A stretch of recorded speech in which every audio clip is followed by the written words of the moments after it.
Welcome to the Making Schools Work podcast, a podcast for everyone in education. This show is brought to you by the Southern Regional Education Board. At SREB, we believe that every school has the potential to be great. Whatever you do in the school, whatever your job may be, let's talk about things that make schools work. Hello, everyone, and welcome back to the Making Schools Work podcast. This is Ashley Shaw, and I'm back with another summer highlight episode. If you listened to our first highlight episode, you know what we're doing this summer. We're looking back across our first 2 seasons and pulling together some of the strongest, most practical moments from past conversations. Each episode focuses on a theme that has come up again and again in our work with schools. Today, that theme is career readiness. And I know career readiness can sometimes sound like one of those phrases that shows up in a strategic plan, on a poster, or in a meeting where everyone nods along, but no one is totally sure what to do with it on Monday morning. So that's not what this episode is going to be. Today, we're focusing on practical moves educators can make to help students connect what they are learning in school to what they may do after graduation, whether that means college, career, military service, technical training, entrepreneurship, or a path that hasn't even been discovered yet. Because career readiness is not just about sending students to a career fair once a year. It's not just about CTE programs, though CTE is obviously a huge part of the work.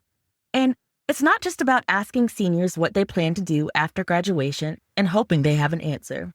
It's about helping students understand why school matters, what skills they are building, where those skills show up in the real world, and how they can start making informed choices about their future.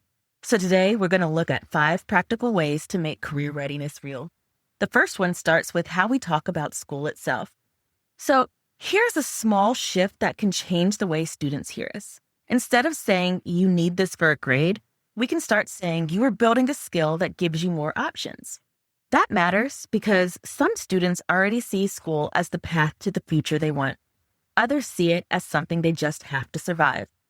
In our first clip, Mark Perna argues that the common ground is helping every student build what he calls a competitive advantage.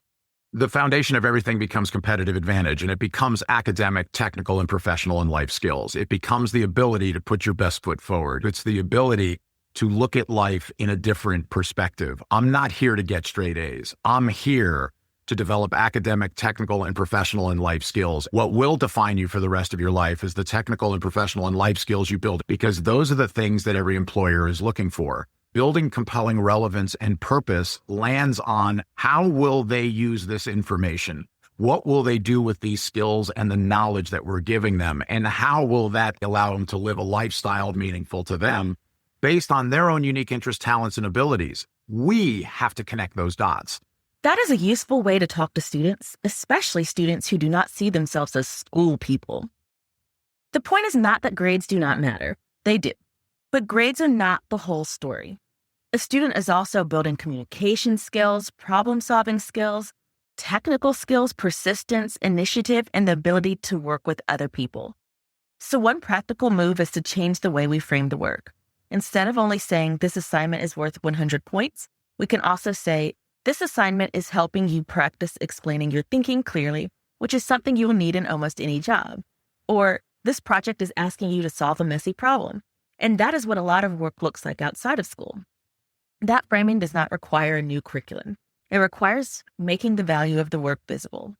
And that leads to the second practical move. Do not assume students will make those connections on their own. This is one of the easiest things a teacher can try right away. Before students begin an activity, name the career skill inside it. Group work is not just group work. It's a practice for working on a team. A presentation is not just a presentation. It is practice communicating with an audience. A short written response is not just a short written response. It is practice being clear and concise. In our episode with Dr. Nicole Cobb, she talked about why that transparency matters. When we have the activities that are already set up really well, how are we thinking about the questions we ask our students that make them go a little deeper than just the assignment and content knowledge? And then are we calling out the why as to why we're asking this? I'm having you set group norms today in your small groups. because I want you to be really successful when you're at an internship site or you're in your first job and you get put on a team with maybe not everyone that you're friends with or you don't know well, or maybe even some people you don't like. So we're going to practice that in here so that you feel ready for it later. The students don't connect those dots in the same way. And you know what? Let's go back to developmental psychology, Erikson, Piaget. Their brains are not developed to do that yet. So this isn't a deficit of the student. It just means we have to be more explicit. That is so useful because I think a lot of us know why we are doing an activity, but I know if you're like me, we don't always say it out loud. We know the group project is about collaboration. We know the revision process is about feedback. We know the presentation is about communication. And we know the research project is about sorting through information and making a claim.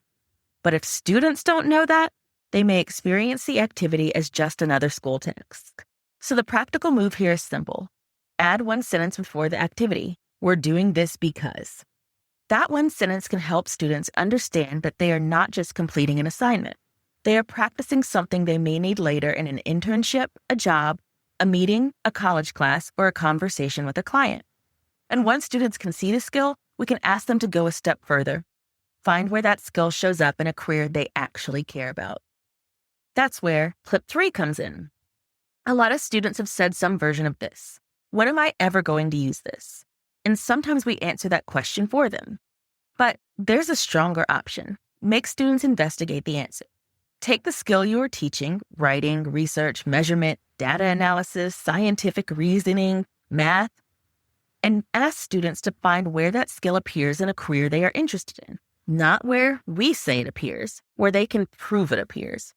In this clip, Marty Sugerik coached me through how I can make that connection stronger in one of my own writing projects. Now, reflect on your career pathway, where you're going. I'm going to be a doctor. I'm going to be a welder. And you go find out, that could be part of their research, is go find out what types of writing you'd have to do on the job. And we just did this week with students in a dental tech program. And rather than make up things that you would write, we actually go to the dental tech. We look at the Department of Labor. We will talk to dental techs. We will have the students contact a hospital or a dental facility, right? And actually validate it. What is the type of writing? And then you make the connection with the kids. You see how I made you research and do this writing of an essay and this process that you went through? You would do the same thing, whether you were writing an invoice, a work order, right? You're going to go through that same kind of, I may be researching parts at an auto tech store and going through inventory with parts, but I'm still using that skill of research. So that's where you have a powerful project, is that you can make that connection for them that, listen, we're going to simulate it this way in my class because this is engaging. It's going to provide you a real world kind of experience. That is one of my favorite practical moves because it works in almost any subject. In English, students can investigate what kinds of writing people do in different careers. In math, they can find where professionals use measurement, estimation, budgeting, data, or formulas. In science, they can look at how people test, observe, document, and troubleshoot. In social studies, they can connect law, policy, economics, geography, or civic decision-making to real jobs and community issues. And the key is that students are not just being told, you'll need this someday. They are finding evidence. A quick version of this could be a 10-minute exit ticket. Find one career where today's skills matter. Write down the career, the skill, and one example of how someone uses it. A bigger version could become part of a project, a research assignment, an interview, or a presentation. Either way, the point is the same. Career readiness gets stronger when students can connect academic skills to actual work. But students also need more than isolated connections. At some point, they need a plan. Career readiness can get vague fast. Students may say they want to be a nurse, a welder, a lawyer, a mechanic, a teacher, a business owner, an engineer. But then the next question is, what would it actually take to get there? One practical tool is to ask students to name 3 things: possible next step options, how they might pay for them, and a real person or workplace that can help them test the idea. In our second episode with Richland High School, they described how their career coach helps students move from general plans to concrete next steps. She worked along with our career and college and career readiness teachers and the work-based learning teachers, and they basically came up with a document to help ensure that all students are accounted for in 3 major areas. She helped them find and identify their top 3 training or college options. After that, they had to identify their financial strategy. So how would they be able to finance those particular areas that they are interested in? And finally, she established a job shadowing contact. So basically, she tried to walk them through 3 different steps to help them to ensure that they would be prepared or they would have more insight into the career that they wanted to pursue before they found themselves wasting time or investing time in something that they really didn't want to do. That is practical enough to try on your own. For every student, ask, what are your top 3 training, college, military, or career options?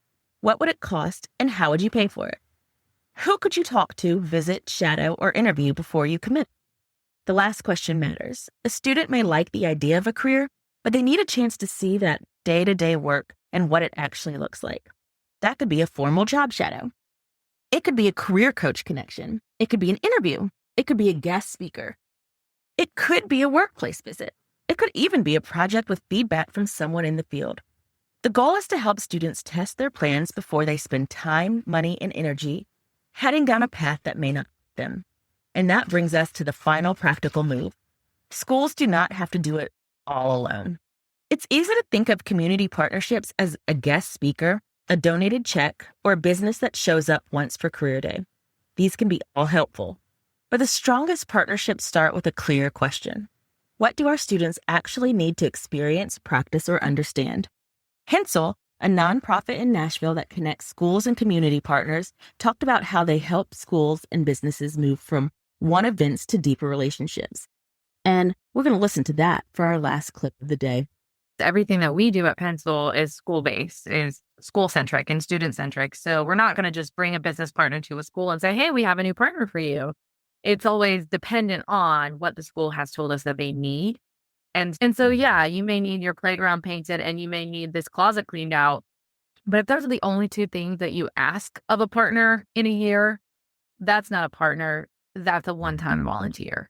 So we're trying to shift the narrative from, I just need people to come in and write me a check or come in and do this thing for me and then leave, to I need these people in my community to support my school. That distinction is important. A one-time volunteer event can be wonderful. A guest speaker can be wonderful. A donated resource can be wonderful. But a partnership should be connected to what students need. So before reaching out to a business or community organization, a school might ask, what do we want students to learn from this partner? What career pathways or schools does this skill to connect?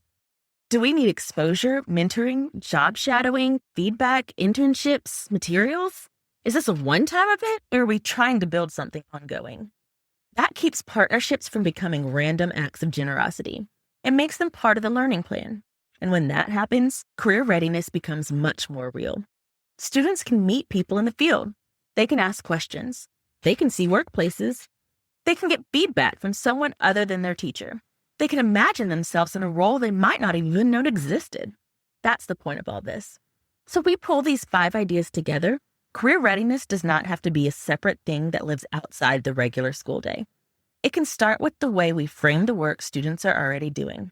First, help students see school as building options, not just earning grades. Second, name the career skills inside the classroom task. Third, ask students to investigate where academic skills show up in real careers. Fourth, give students a concrete next step plan before they leave. And fifth, build community partnerships around real school and student needs.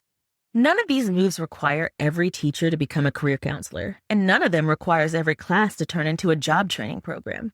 It just means we are helping students see the connections between what they are learning now and what they may need later. Because students are not just preparing for a test, a grade, or even graduation, they are preparing for life. And the more clearly they can see the connection between school and that life, the more purpose the work can have. So thank you for joining me for this summer highlight episode of the Making Schools Work podcast. We'll be back soon with another topic from our first 2 seasons.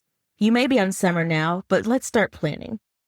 Next year, let's keep helping students connect the work in front of them to the future ahead of them. Thank you for listening to this episode brought to you by the Southern Regional Education Board. SREB is a nonprofit dedicated to improving education from pre-K all the way to PhD and into the workforce.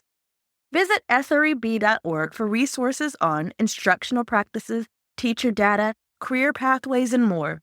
And don't forget to like, subscribe, and follow us on social media. You can find us on Facebook at SREB-School Improvement and on Twitter/X and Instagram, both at SREB Education. See you next week.